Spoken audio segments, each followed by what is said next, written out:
que lleva por nombre Azria. ¿Qué significa? Ella concibe. Ok, concepción o ella concibe, muy bien. Bueno, en esta parashá, los temas principales que podemos encontrar, ¿quién no los quiere recordar? A ver, levantando la mano, a ver, hermana.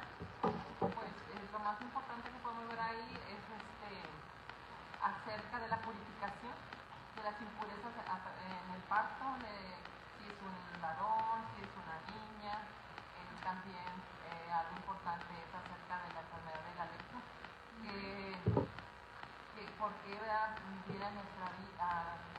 la vida de las personas, quiénes eran los indicados para checar si era lepra o no, los sacerdotes, ya que eran los sacerdotes, y más que nada, ¿a qué se debía eso? Porque pecado. Muy bien. Ok, bueno, esta parashat Nazria que estudiamos es pues la más corta porque son solamente 2 capítulos, me parece, 2 capítulos, y casi todos los años pues se lee junto con la parashá que vamos a estudiar esta semana, la parashá Metzorah, pero bueno, en este caso pues estuvo solita, por eso se sintió muy corta, pero bueno, sí estudiaron, muy bien. Bueno, en esta clase de Haftarah, recordamos que Haftarah significa cierre, conclusión, y que tratamos precisamente de aprender un poco más, una enseñanza más, que pues la Haftarah está enfocada en una enseñanza práctica, en una aplicación sencilla que podamos hacer a nuestra vida, quedarnos con una enseñanza que nos sirva precisamente como un cierre. Ya estuvimos estudiando durante toda la semana, bueno, con qué enseñanza nos podemos quedar y nos podemos llevar para poner en práctica durante la semana. De eso se trata la clase de Haftarah. Entonces, en Haftarah vemos un pasaje que se va a encontrar en la sección de los profetas. Dentro de toda la Biblia pues tenemos distintas secciones. Las parashot se toman de la sección de la Torá, que son los primeros 5 libros, y la Haftarah se toma de la sección de los profetas.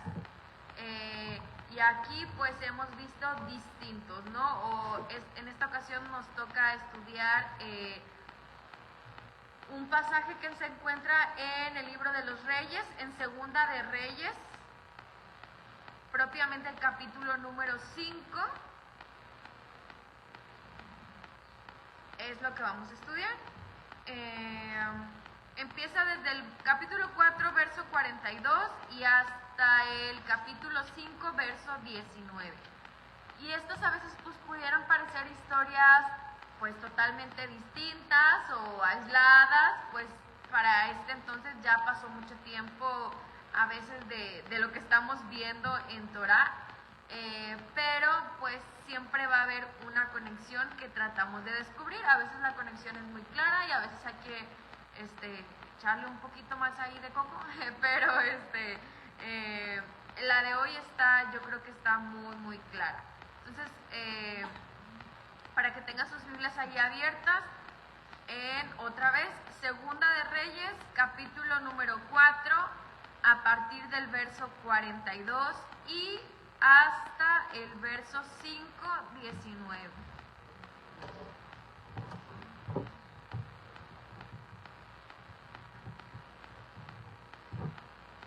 Y en los primeros versos de esta porción, bueno, en realidad propiamente desde el capítulo número 4 vemos que se nos relata acerca de los milagros hechos por el profeta llamado como, hermanos, a ver, échenle una ojeada ahí. Ok. Elisha en hebreo, Eliseo, muy bien. ¿Recuerdan quién fue Eliseo? ¿Todos? ¿Sí? ¿Qué recuerdan acerca de este profeta? Que fue el sucesor de Elías. Ok, el sucesor de Elías, muy bien. ¿Y algo más que siempre se dice de Eliseo?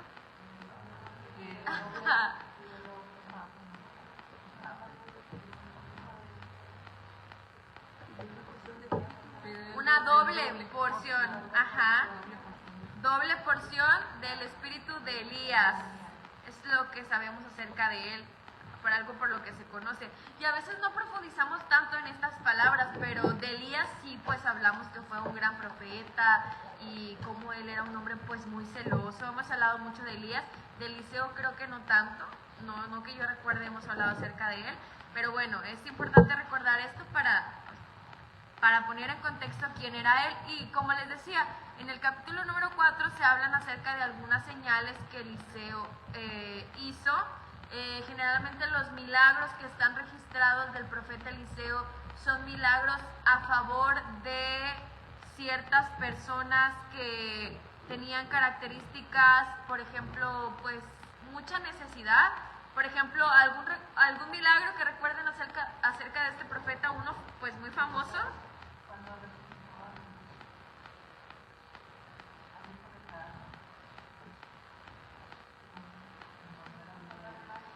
De las... ¿Perdón? Ok, bueno, otro. No recuerdo bien, pero era un alimento que creo que estaba envenenado o algo así, ¿no? Pero era una historia de él. Si no se lo saben, no. Díganme el milagro completo. Bueno, ahí nos damos cuenta que no sabemos mucho acerca del profeta. No. Pero yo digo de uno que es muy conocido porque, pues, hay una canción. El de la viuda, del aceite. Ajá. Elías. Sí. El aceite que mandó a la mujer a conseguir vasijas y luego el aceite pues se terminó hasta que se acabaron las vasijas. Ese yo es el que recuerdo de lo más famoso. Ah, ok. Muy bien. Bueno, no, yo no me lo sé, por eso les estoy preguntando, pero así como que me preguntan o me lo dicen. Sí, ese, bueno, también fue un milagro, pero el de los osos, pues, digamos, fue más como una maldición de la Ok. Bueno, ahí en el capítulo 4, como les decía, el contexto inmediato es un milagro a una mujer que tenía una particularidad, y es que ella no era una mujer de nacionalidad israelita. Guarden esto en mente porque pues es precisamente de un hombre así del que vamos a hablar. Y este hombre, como vemos en el versículo 5:1, era un hombre llamado Naamán, ¿ok? Les decía, él en general la particularidad o lo que comparten en común los milagros que acabamos de comentar es que eran en favor de personas en mucha necesidad, principalmente necesidad económica, en pobreza, podríamos decirlo así. Bueno, aquí vamos a ver un caso totalmente distinto porque Naamán pues no era una persona pobre, sino todo lo contrario. Ahorita vamos a ir avanzando en la lectura. Naamán, ¿qué significa? ¿Alguien puede buscar el significado de este nombre? Siempre nos gusta saber qué significan los nombres. Y mientras tanto, ¿quién nos quiere responder quién era Naamán? Era un general del ejército del rey de Aram. Era un importante varón delante del Señor y era tenido en alta estima. Ok. Aram, que en otras versiones aparece con otro nombre. Ok. Y este se refería al rey de qué lugar? Siria. Muy bien. Entonces pues estamos hablando de un país distinto, no de tierra de Israel, vecino, sí, pero él era un jefe del ejército sirio, ¿ok? No era un israelita.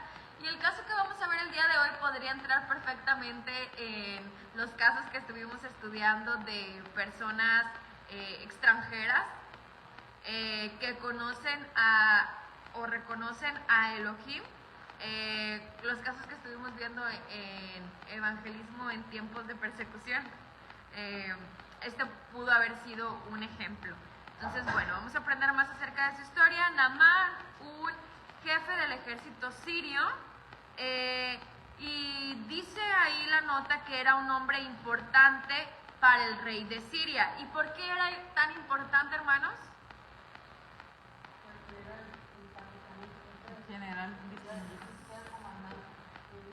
Ok, sí, pero además era capitán, sí, y todo, pero el ejército sirio en aquellos días había derrotado a Israel. Y la victoria había venido precisamente a través de, al mando de este hombre de Naamán. Ahí está la nota en el versículo 1, dice, porque por medio de él había dado el Eterno salvación a Aram. Entonces ustedes saben que a veces el Eterno utilizaba personas extranjeras para traer juicios sobre los israelitas. Nabucodonosor es un caso, Ciro es un caso de hombres que la Biblia destaca que están ahí, que no eran israelitas, pero que el Eterno a veces utilizaba para que bajo su mandato o bajo su dirección derrotaran a Israel, y esto pues representaba obviamente un juicio sobre Israel cuando el Eterno estaba buscando que ellos se arrepintieran y volvieran a él. Entonces era por eso que era tan importante para el rey de Siria, para Aram, y dice que el hombre era un guerrero valiente. Y esta nota que aparece aquí todavía creo que es parte del versículo 1, ¿sí? Dice, el hombre era un guerrero valiente. ¿Cómo dicen otras versiones, hermanos? Valeroso en extremo, muy bien, ¿alguien más?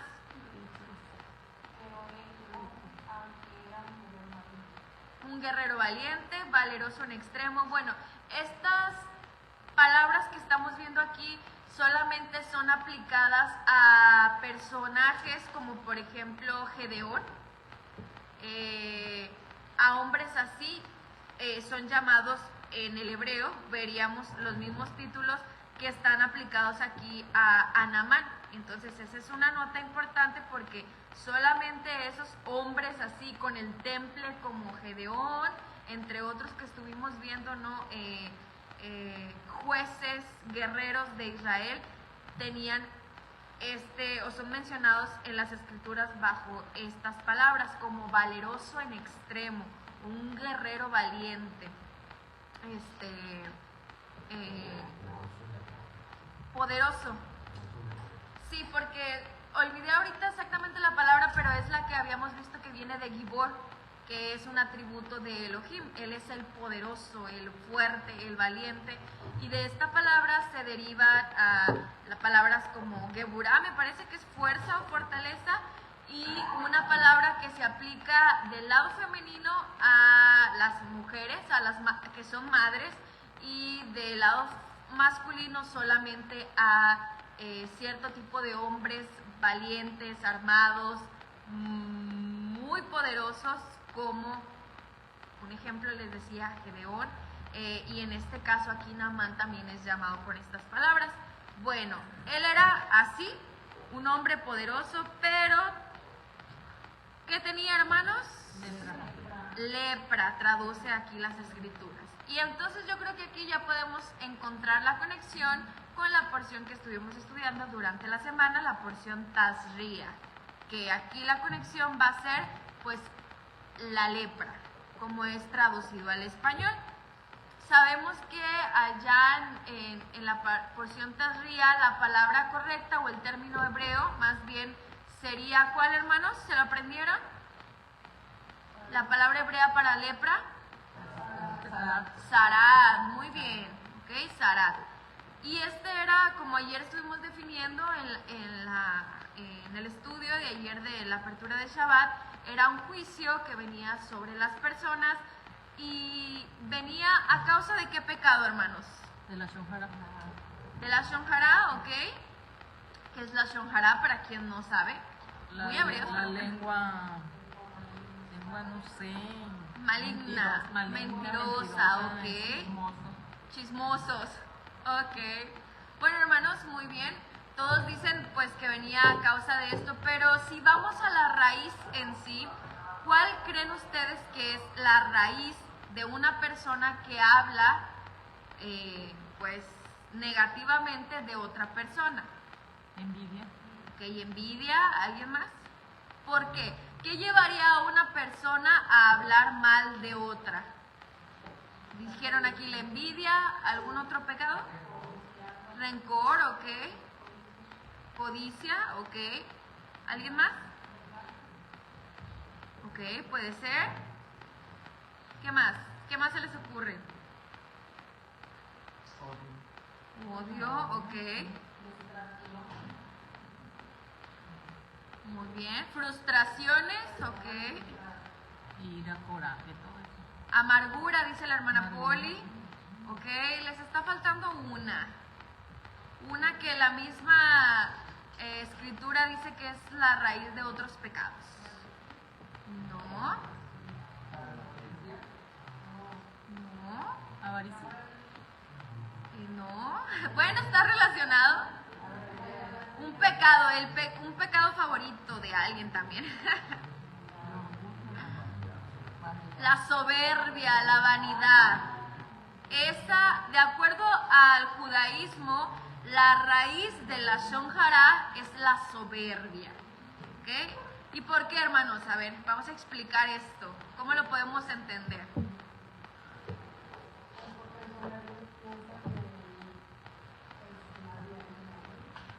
Que no necesita de nadie.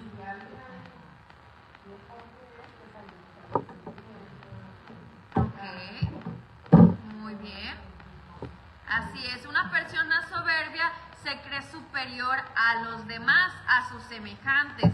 Y si pensamos un poquito en el caso de personas que vimos que cometieron esta falta o que hablaron en contra de alguien, normalmente fue en contra de alguien, no sé, por ejemplo, como Moshe, que era un varón con líder, y a veces las personas, sí, cuando ven que otra persona tiene cierta autoridad o cierta superioridad, pues en cargo o en responsabilidad, ahí es cuando empiezan a hablar de esa persona, porque dicen, no, yo lo haría mejor, a mí yo sí haría esto, yo haría lo otro, pues tantos casos que hay que a veces hablamos mal de nuestros jefes, por ejemplo, nuestros gobernantes, toda persona que tiene un cargo a veces superior en jerarquía a nosotros, como que somos bien propensos a hablar mal de esas personas. ¿Sí o no, hermanos? Aquí no nadie. Aquí nadie, muy bien. Pero sí, hermanos, y si pensamos yo creo que la mayoría de las personas que hablan de otros es porque se creen mejores que esas personas. Ay, no, es que este es bien así, y yo no, yo haría esto, y yo pienso que eso está mal, y yo me creo superior en cuanto a lo que ustedes quieran, a capacidades, aptitudes, a superiores incluso a veces espiritualmente. Dices, ay no, como el hermano anda haciendo eso y le damos ahí rienda suelta a la lengua porque nos creemos mejores que esa persona.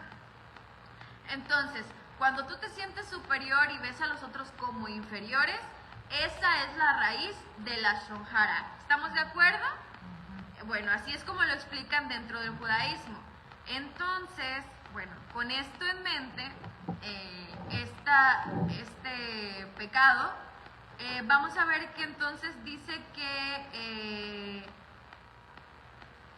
vamos en el verso número 2, dice, y hombres de Aram salieron en hordas y capturaron de la tierra de Israel una muchacha joven, y ella estaba sirviendo delante de la esposa de Naamán. Vamos a esperar.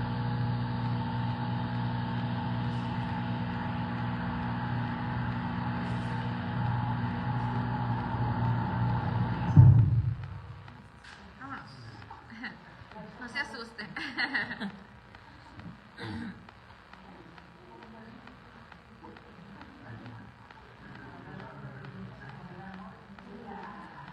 Bueno, entonces aquí ya vimos la situación de Naamán, ya vimos quién era él, dónde vivía y que pues tenía, se dice que era un leproso.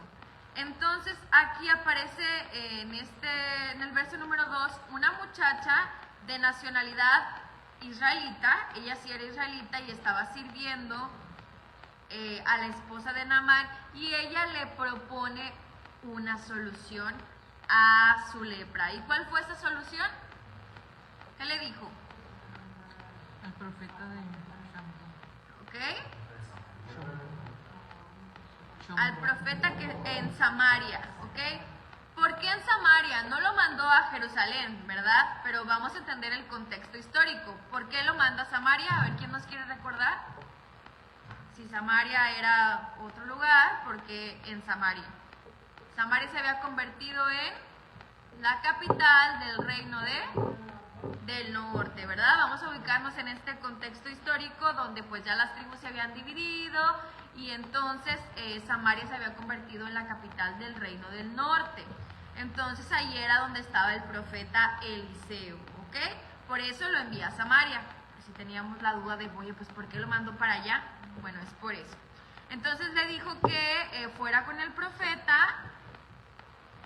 Y pues esta muchacha, ella pues vemos aquí que está haciendo una acción desinteresada, ¿verdad? Ella lo está haciendo de buena voluntad y le está diciendo que pues probablemente él así podría recuperarse.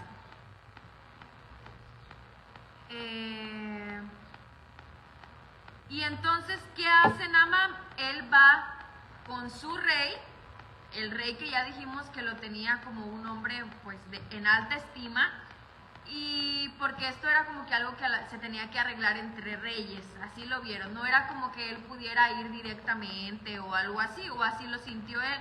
Entonces fue con el rey de Siria, y el rey de Siria, dice el verso número 4,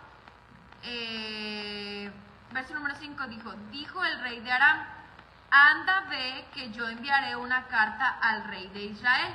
Ahí no se dice quién era el rey de Israel. Muchos creen que podía haber sido el rey Joram, pero no se menciona por nombre, pero es el que como que coincide mejor en cuanto a fechas. Y le dice que como que le iba a escribir una carta para que lo recibiera. Y no lo envía nada más con la carta. ¿Qué más le envió, hermanos? Regalos. ¿Cómo qué, hermanos? ¿Cuáles fueron los regalitos? Vestidos, dice que vestidos. 6,000 shekeles. Ok, muy bien. Todavía no sabemos muy bien convertir a medidas de hoy en día. Si alguien nos quiere decir más o menos cuánto calcula ahí que sería, o si tienen alguna otra versión ya más actualizada. Entonces Naamán emprendió viaje y llevaba de regalo 340 kilos de plata, 68 kilos de oro y 10 mudas de ropa. 340 kilos de plata, hermanos. 68 kilos de oro, ¿verdad? Y 10 mudas de vestidos. Pues con las manos vacías no iba, ¿verdad? Se fue con bastantes regalos, porque entonces aquí vemos que él verdaderamente quería ser sano. Y que no era un hombre, como ya dijimos, no era un milagro a alguien que estuviera en pobreza, sino todo lo contrario. Bueno, mantengamos esto en mente. Dice el verso 6, trajo la carta al rey de Israel diciendo: y ahora, cuando llegue esta carta a ti, he aquí, he enviado a ti a Naamán mi siervo para que lo hagas recuperarse de su lepra. Entonces aquí vemos que pues sí le creyeron a la muchacha, a la joven doncella. Sí le creyeron, o lo vieron como, pues, a lo mejor ya habían intentado algunas otras cosas, ¿no creen ustedes? Seguramente, siendo quien era Naamán, pues ya habían intentado a lo mejor otras cosas y no había sido sano todavía. Verso 7 nos dice que entonces le llega la carta al rey de Israel.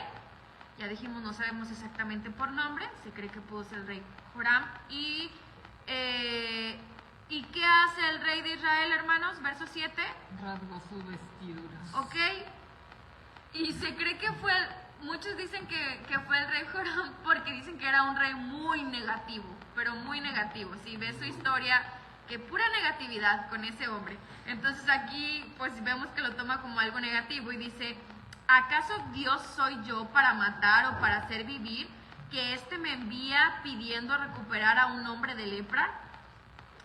Entonces él hace como que, pues para mí, ¿por qué me lo mandan? ¿Y ahora yo qué voy a hacer? Se rasgó las vestiduras y así. Pero bueno, ahí estaba entonces el profeta Elisha y él le dice, pues mándamelo a mí, dice el verso número 8, que venga para acá y va a ver que hay profeta en Israel, para que sepa. Y el verso número 9 nos dice que entonces llega Naamán. ¿Y cómo llegó? Verso 9.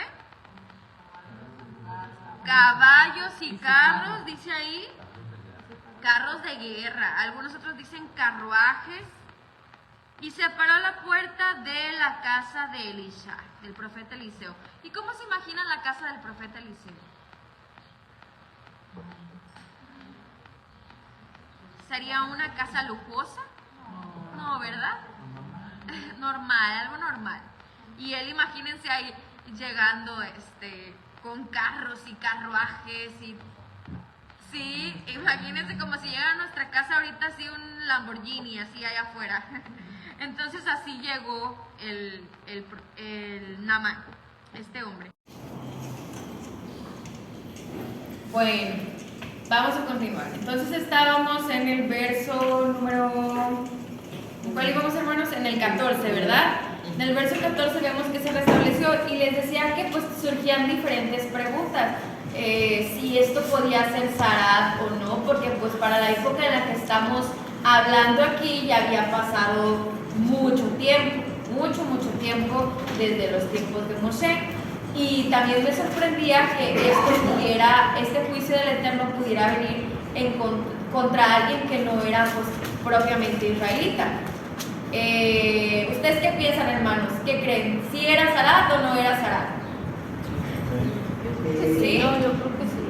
Sí. Sí, pues es que ya hemos visto precisamente recientemente muchos casos donde vemos que el Eterno trató con personas que, pues extranjeras, llamadas extranjeras.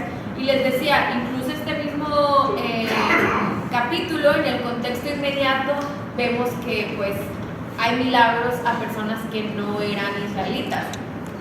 Pero pues el Eterno trabajaba así y hemos visto ya bastantes casos. Entonces también cuando vemos la raíz del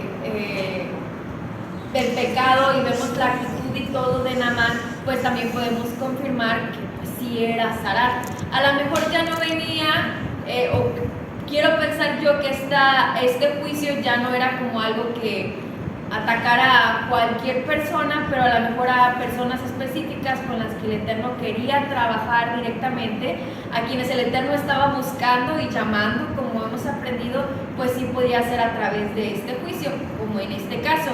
Incluso podemos investigar y Eliseo trató, precisamente el profeta Eliseo trató con otras personas que también tenían lepra.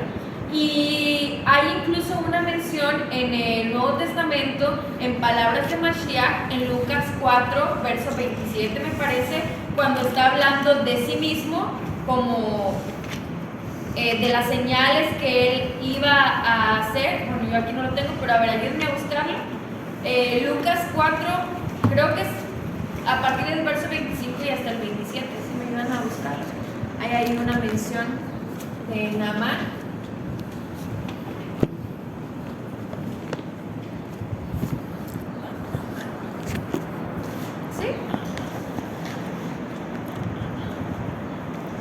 ¿Qué verso? 27 me parece. Dice, también en los días del profeta Eliseo había muchos leprosos en la casa de Israel, pero ninguno de ellos fue sanado, sino solo Naamán, el arameo.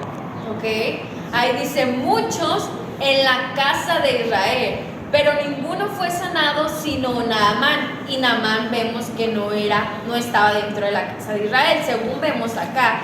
Y ahí en ese contexto de lo que Mashiach está hablando es cuando él dice que como que, se me olvidaron las palabras, pero que el profeta a veces no es reconocido en su propia tierra. Sí. Y hay varios ejemplos, y dentro de estos ejemplos menciona a Eliseo y que había muchos leprosos dentro de la casa de Israel. Entonces ahí confirmamos, les digo, yo tenía como que esas dudas, pero ahí por palabras de Mashiach confirmamos que sí, que el Sarat seguía viniendo sobre los israelitas en esos tiempos pero que probablemente no todos los israelitas eran sanos. Entonces no todos querían recorrer este camino para ser declarados sanos.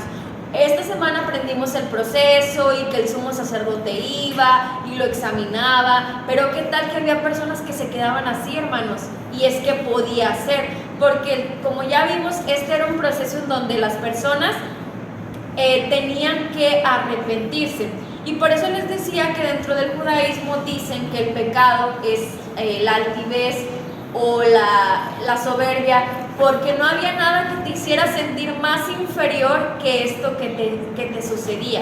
Tú te sentías superior y no. Ahora, en el momento que tú eras aislado, recuerdan que eras aislado, todos eran superiores a ti de alguna manera. Tú eras el aislado, el apestado, digámoslo así, porque estabas así aislado, y todos en ese momento eran superiores a ti, tú creyéndote superior a los demás. Entonces por eso dicen que esta era la relación con este pecado, y precisamente esto de aislarte pues era para que pudieras reconocer y para que aprendieras a ser humilde. El resultado de todo este proceso iba a ser que finalmente, después de que fueras declarado sano, hubieras aprendido una lección de humildad. Es lo que explican dentro del judaísmo. Entonces, pues imagínense, seguramente había muchas personas que continuaban así con su soberbia y su altivez y no querían aprender a reconocer, pues, porque es un pecado muy difícil, con lo que pues muchos lidiamos, con la soberbia, con la altivez, con el orgullo, difícil de reconocer. Puedes estar tan envuelto en este pecado que no puedes reconocer tu falta.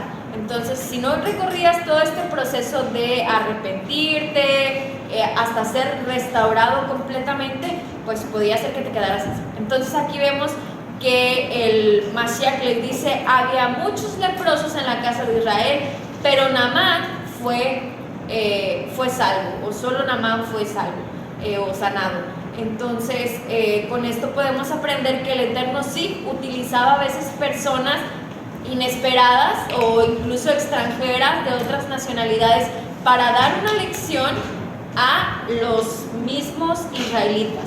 Y por eso está ahí la mención en el Nuevo Testamento.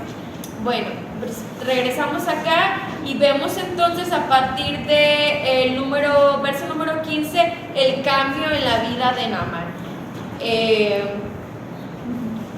Dice, regresó el varón de Dios, él y todo su ejército llegó, se paró delante de él y dijo, he aquí, ahora yo sé que no hay Dios en toda la tierra sino en Israel, y ahora recibe, lo ruego, un presente de tu siervo. Entonces se reconoce de Naamán que él no, después de que fue sano, no se fue a su tierra, sino que algo bueno que tuvo es que regresó a agradecer al profeta y a reconocer al único Elohim verdadero, y eso es algo que pues se reconoce porque se conecta, por ejemplo, con la historia del Nuevo Testamento de los leprosos. Recuerdan que unos fueron sanos y solamente regresó, ¿cuántos, hermanos? ¿Recuerdan de cuántos? ¿Uno de cuántos? De 10. Entonces se conecta también con este tema y se reconoce que él fue como ese que regresó, y regresó e incluso quería darle un presente o un regalo a Eliseo. Dice verso 16, pero dijo Eliseo, vive el Eterno que estuve parado para servir delante de él, que no recibiré. Y le insistió Naamán para que recibiera, pero rehusó. Dijo Naamán, ¿y no será dado ahora a tu siervo la carga que lleva una yunta de mulos de esta tierra? Porque no era más tu siervo holocausto y sacrificio a ídolos extraños, sino el Eterno. Este hecho solamente perdone el Eterno a tu siervo. Cuando entre mi señor el rey en el templo de Rimón para prosternarse allí, y él se apoye en mi mano, yo me prosternaré necesariamente en el templo de Rimón. Por prosternarme en el templo de Rimón, que perdone el Eterno a tu siervo por este hecho. Entonces él ahí está pidiendo como que permiso porque él iba a regresar a una tierra extranjera donde había dioses sirios. Pero él está diciendo, yo nunca más voy a adorar a dioses sirios, pero como el cargo que tengo y tengo que estar cerca del rey y tengo que entrar dentro de un templo, cuando yo entre, dice él, yo si me postro, yo no me voy a estar postrando ante el dios Rimón, sino que él lo iba a estar haciendo a Yahweh, porque él ya había entendido que no había ningún otro dios verdadero. Dice, le contestó, ve en paz. Y Naamán se fue de él, alejándose un trecho de tierra. Y ahí es donde termina la historia de Naamán, o bueno, la porción que nos corresponde. Entonces, bueno, aquí vemos que Naamán fue sano, vemos, pues podríamos decir, un cambio de actitud, vemos el cambio de altivez y soberbia a una lección de humildad, que era, como ya dijimos, el propósito que tenían que atravesar todas las personas que eran atacados con Zarat. Tenías que aprender a ser humilde. Y bueno, como hemos comentado, hoy en día no viene un juicio visible físicamente como el Zarat sobre nosotros, pero sí vienen otros juicios del Eterno a nuestra vida. ¿Como cuáles, hermanos? ¿Qué se les ocurre?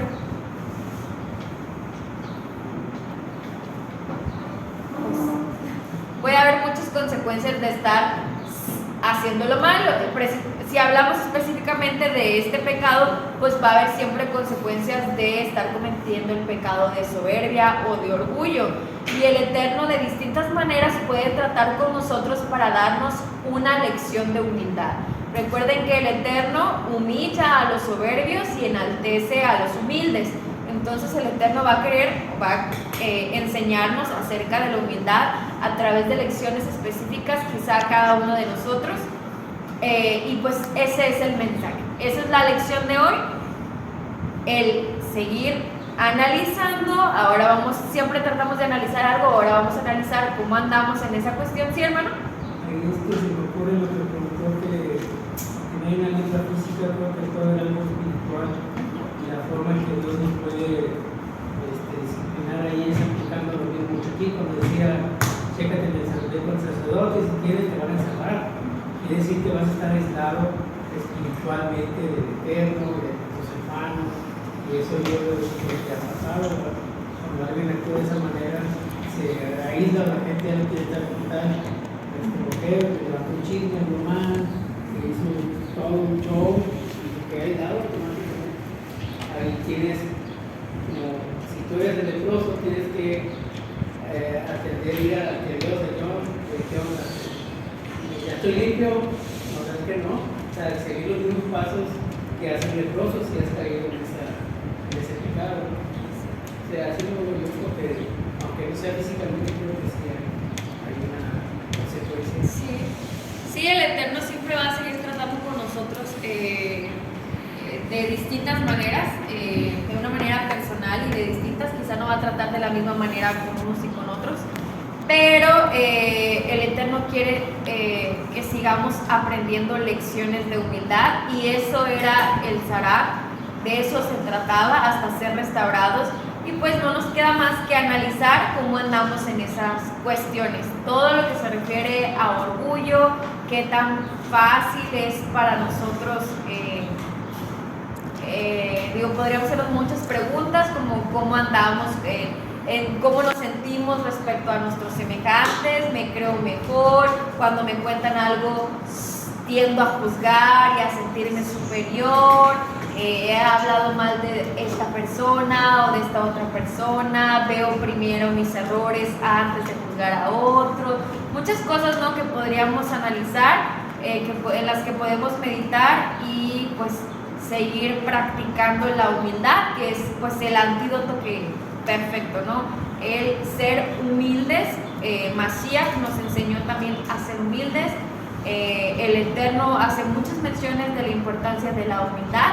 Entonces, pues esta es la lección que nos podemos llevar el día de hoy. Y antes de concluir, no sé si alguien tenga un comentario, una pregunta, algo que hayan investigado, un dato, antes de concluir con esta clase el día de hoy. ¿Por allá?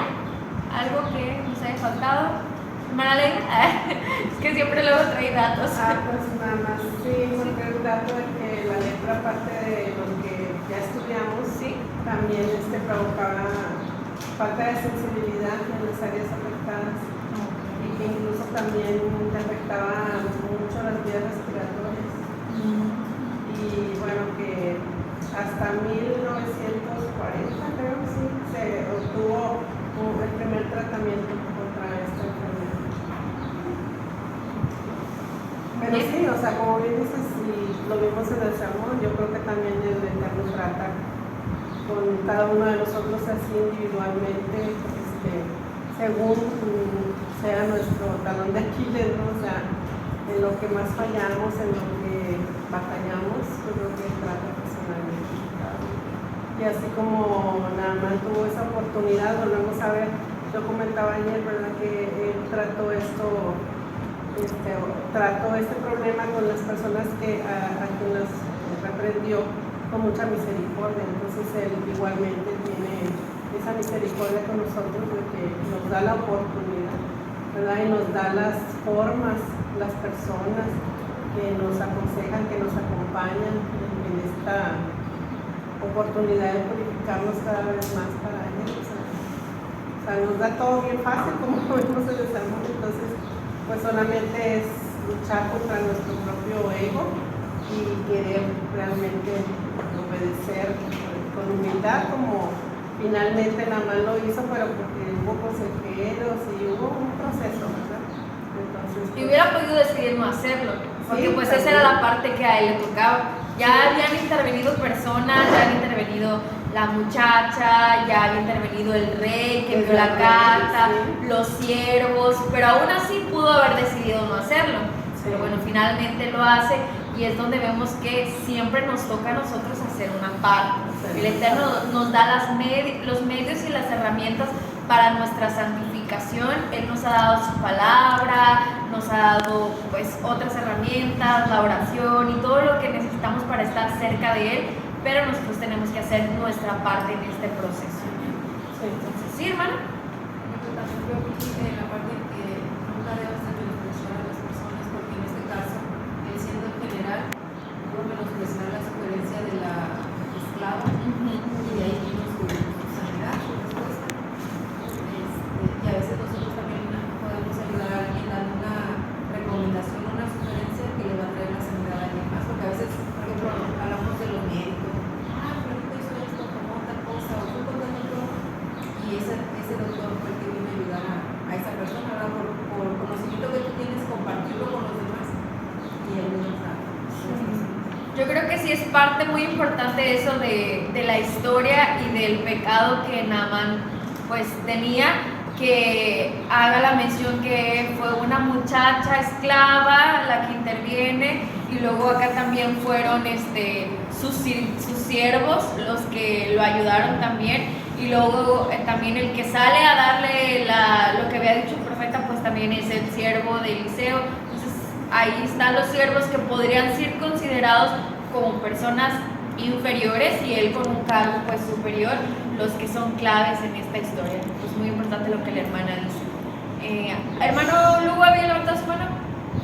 Sí. Dos cosas. Una que esto me acuerdo de lo que decía que había ciertas instrucciones como la lepra, el comandamiento de hipoglicón, todo eso que fueron cosas que jamás se vieron, se presentaron en el templo, que fueron guardadas solamente para el Mesías. Entonces cuando el Mesías hace el milagro que sana a un leproso, lo primero que le dice, vete y preséntate al sacerdote. Entonces eso yo lo veo como un testimonio de cuerpo sacerdotal, ¿verdad? Que ya vemos que después de que él resucita hay muchos sacerdotes que lo están siguiendo, y me pregunto yo si fue por ese testimonio de que hay un leproso sanado milagrosamente, ¿no? Porque pues, no, lo que leí yo es que no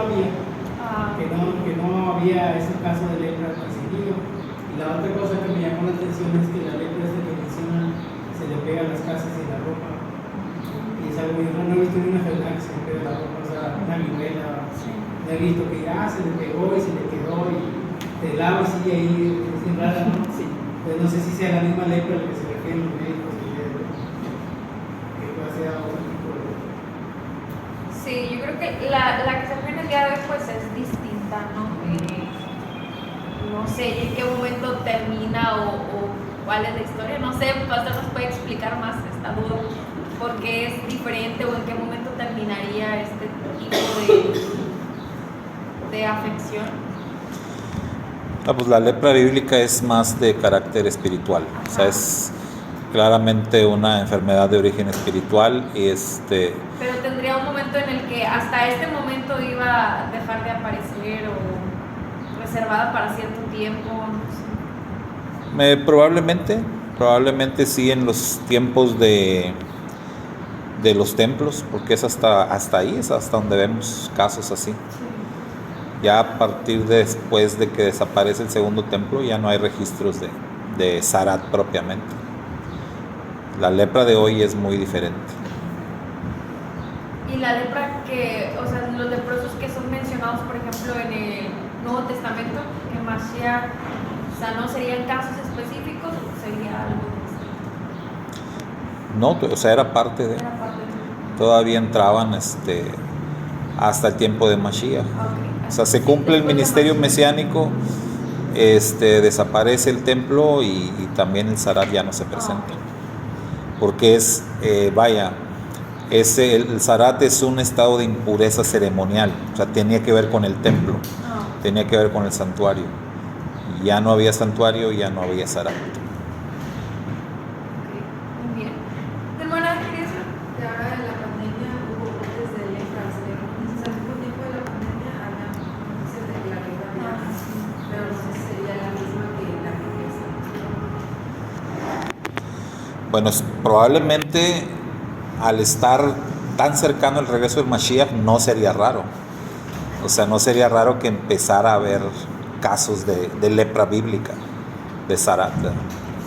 Hay casos de lepra, sí hay, pero es como se pega a través de, como la tuberculosis, a través de la saliva,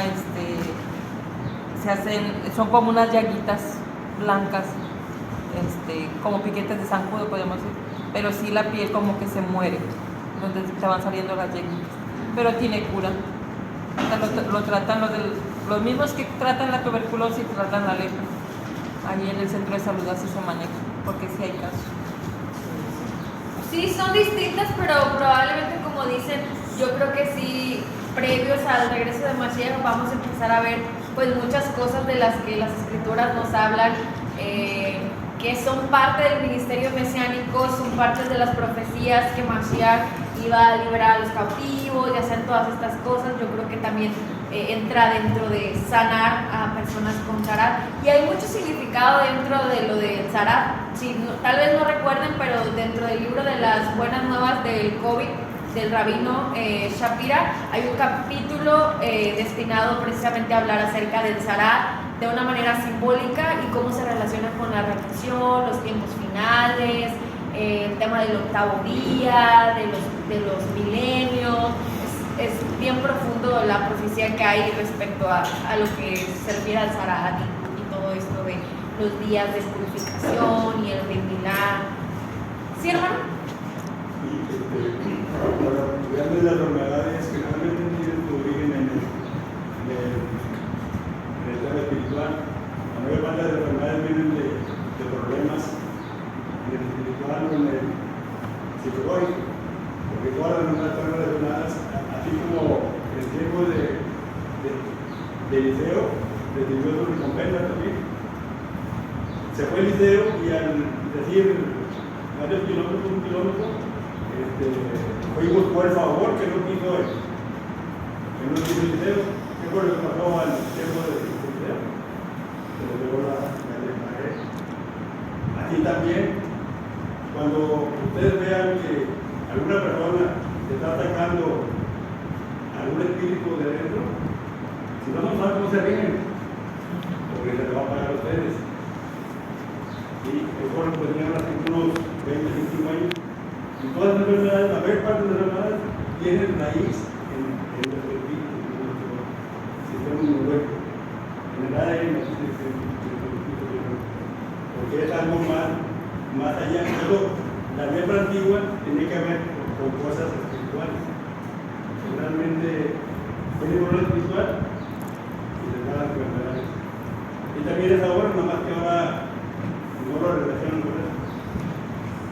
Que la depresión, que problemas de convulsión, problemas de todo eso, tiene que ver con cuestiones demoníacas. Pero la ciencia no lo reconoce ahora, la ciencia va por lo físico. Pero todo eso tiene que ver porque desde la antigüedad está relacionado con eso. O sea, hay enfermedades psicosomáticas, o sea que lo pierden la mente y lo pierden el cuerpo. Entonces, me explico, ¿no?